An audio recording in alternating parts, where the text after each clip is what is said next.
آج کی حدیث مبارکہ میں ہم پڑھیں گے کہ قبر پر اذان دینا جائز ہے یا نہیں، اور قبر پر جو ہے ختم پڑھنا اور قرآن پاک پڑھنا قبر پر، یہ سب کچھ کرنا جائز ہے یا نہیں۔ اور آج کی حدیث میں ہم یہ بھی پڑھیں گے کہ کافر منافق کو قبر میں کون کون سے اور کیسے کیسے عذاب دیے جاتے ہیں۔ ان سب معلومات کے لیے آپ کو میری پوری ویڈیو دیکھنی پڑے گی، اور علم میں اضافہ کرنے کے لیے بھی یہ ضروری ہے کہ یہ سب کام کرنا، یعنی ختم پاک پڑھنا اور قرآن پاک پڑھنا، قبر پر اذان دینا، یہ سب جائز ہے یا نہیں۔ تو شروع کرتے ہیں آج کی حدیث۔ نحمدہ ونصلی ونسلم علی رسولہ الکریم، اما بعد فاعوذ باللہ من الشیطان الرجیم، بسم اللہ الرحمن الرحیم، مولا صلی وسلم دائما ابدا علی حبیبک خیر خلق کلہم۔ حضرت عثمان غنی رضی اللہ تعالی عنہ سے مروی ہے، فرماتے ہیں کہ حضور علیہ السلام جب میت کو دفن سے فارغ ہوتے، یعنی میت کے دفن سے فارغ ہوتے تو وہاں کچھ ٹھہرتے اور فرماتے اپنے بھائی کے لیے دعائے مغفرت کرو، پھر اس کے لیے ثابت قدم رہنے کی دعا کرو کہ اس سے اب سوالات ہو رہے ہیں۔ یعنی حضور علیہ السلام نے فرمایا کہ جب میت دفن کر کے فارغ ہو جاؤ، اس کے بعد وہاں کچھ ٹھہرتے، یعنی ٹھہرتے اور ٹھہرنے کی تلقین بھی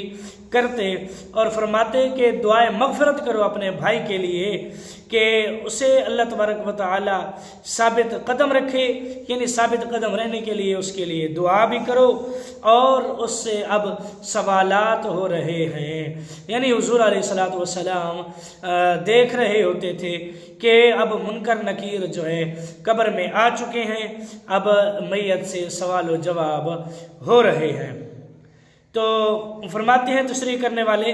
کہ ہمارے ہاں یہ رواج ہے کہ ہم فوراً واپس لوٹ آتے ہیں، ہمیں فوراً واپس نہیں لوٹنا چاہیے، بلکہ قبر کے آس پاس حلقہ بنا کر کھڑے ہوتے ہیں، کچھ پڑھتے ہیں بخشنے کے لیے اور میت کے لیے دعا کرتے ہیں۔ ان سب کا ماخذ یہ حدیث ہے، یعنی اس حدیث مبارکہ سے یہ استنباط کیا ہے، یہ مسئلے نکالے ہیں کہ ہم یہ سب کچھ کر سکتے ہیں، اور یہ تمام کام کرنا سنت رسول ہے۔ یعنی بعض جگہ دفن قبر پر اذان بھی کہتے ہیں، یہ بھی اسی حدیث سے نکل سکتا ہے کہ اس میں مردے کو تلقین ہے اور اس کے ثبات قدمی کی کوشش ہے۔ یعنی اذان بھی دے سکتے ہیں، دعائے مغفرت بھی کر سکتے ہیں، قرآن پاک بھی پڑھ سکتے ہیں جو کہ آگے آ رہا ہے۔ یعنی یہ سب کچھ قبر پر ہم کر سکتے ہیں۔ پھر فرمایا کہ اذان دے سکتے ہیں اس لیے کہ یہ کوشش ہوتی ہے کہ مردہ جو ہے اس کو یہ اذان کے ذریعے تلقین کی جا سکتی ہے، تلقین ہوتی ہے کہ وہ تلقین کرنے کی کوشش ہوتی ہے کہ وہ ثابت قدم رہے۔ پھر فرمایا حدیث میں ہے لقنوا موتاکم بلا الہ الا اللہ، یعنی ہونے ہی والے ہیں کیونکہ حساب قبر لوگوں کے لوٹنے کے بعد شروع ہوتا ہے۔ اس سے معلوم ہوا زندوں کی دعا سے مردوں کو فائدہ ہوتا ہے، ایسے ہی ان کے صدقات و خیرات میت کو مفید ہیں۔ حضرت ابو امامہ کی روایت میں ہے کہ حضور علیہ السلام نے ارشاد فرمایا دفن کے بعد قبر کے سرہانے کھڑے ہو کر یہ کہو اے فلاں ابن فلاں، اپنا وہ کلمہ یاد کر جسے تو دنیا میں پڑھتا تھا، تیرا رب اللہ ہے، تیرا دین اسلام ہے، تیرے نبی محمد مصطفیٰ احمد مجتبیٰ صلی اللہ علیہ وآلہ وسلم ہے۔ مرقات نے فرمایا قبر پر ختم قرآن کرنا مستحب ہے۔ بیہقی نے حضرت ابن عمر سے روایت کی کہ بعد دفن سرہانہ میں، یعنی قبر پر سورۃ بقرہ کا پہلا رکوع اور پینتنی کی طرف جو ہے آخری رکوع پڑھنا مستحب ہے۔ یعنی قبر کے سرہانے کھڑے ہو کر سورۃ فاتحہ کا پہلا رکوع پڑھنا اور اس کے جو پاؤں والی سائڈ پر کھڑے ہو کے سورۃ بقرہ کا آخری رکوع پڑھنا یہ مستحب ہے۔ شیخ ابن حمام فرماتے ہیں کہ قبر پر قرآن پڑھنا بہت اعلیٰ ہے، اشیاء میں ہے کہ اگر اس وقت 2-4 فقہی مسائل بیان کر کے اس کا ثواب بھی میت کو پہنچائے تو اچھا ہے۔ یعنی یوں سمجھ لیجئے کہ ایصال ثواب کرنا، دعا کرنا، ختم پڑھنا، اذان دینا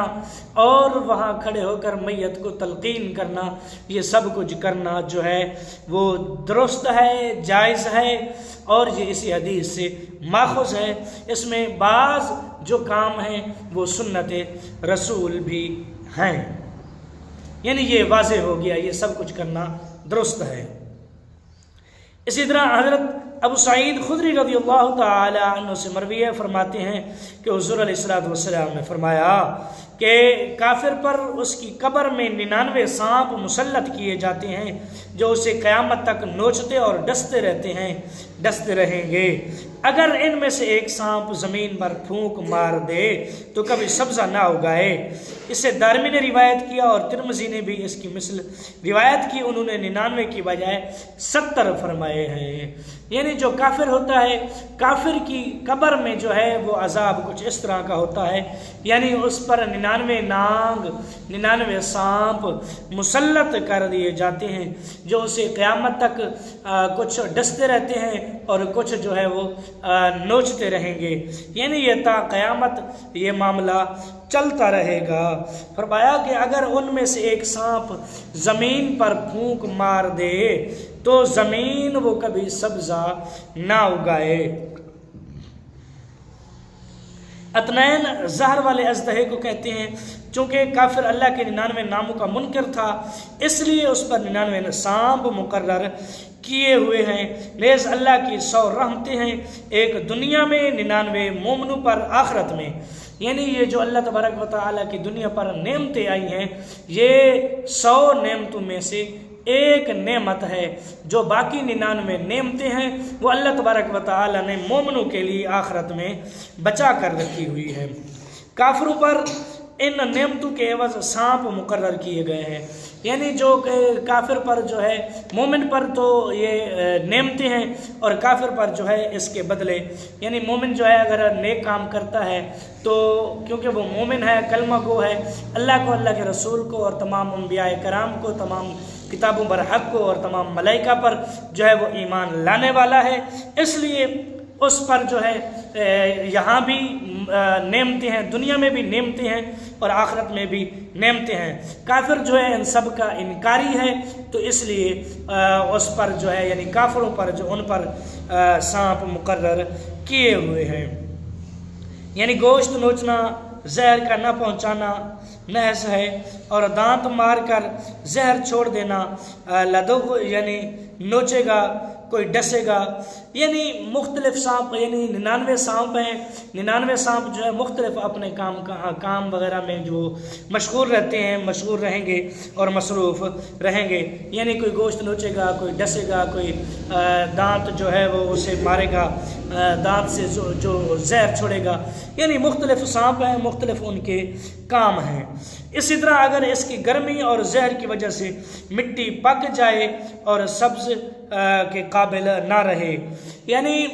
اگر سانپ جو ہے زمین پر پھونک مارے تو جیسے کہ اس کے منہ سے آگ نکلے گی، وہ آگ ایسی ہوگی کہ زمین کو پکی بنا دے گا، یعنی جیسے کہ اینٹ پکی ہوتی ہے، وہ کسی کے اگانے کی، کسی چیز کے اگانے کے قابل نہیں رہتی، وہ زمین بھی اسی طرح ہو جاتی ہے، یعنی وہ کسی چیز کے اگانے کے لائق نہیں رہتی۔ تو آج کے لیے صرف اتنا ہی۔ میری ویڈیو اچھی لگی ہو تو میرے چینل کریں سبسکرائب، ویڈیو کو لائک اور شیئر ضرور کریں۔ سبسکرائب کرنے کے بعد اپنے دوستوں کے ساتھ صدقہ جاریہ سمجھ کر ضرور شیئر کیا کریں۔ تو ملتے ہیں کل کی نئی ویڈیو میں، دعاؤں میں یاد رکھنا۔ کل تک کے لیے اللہ حافظ۔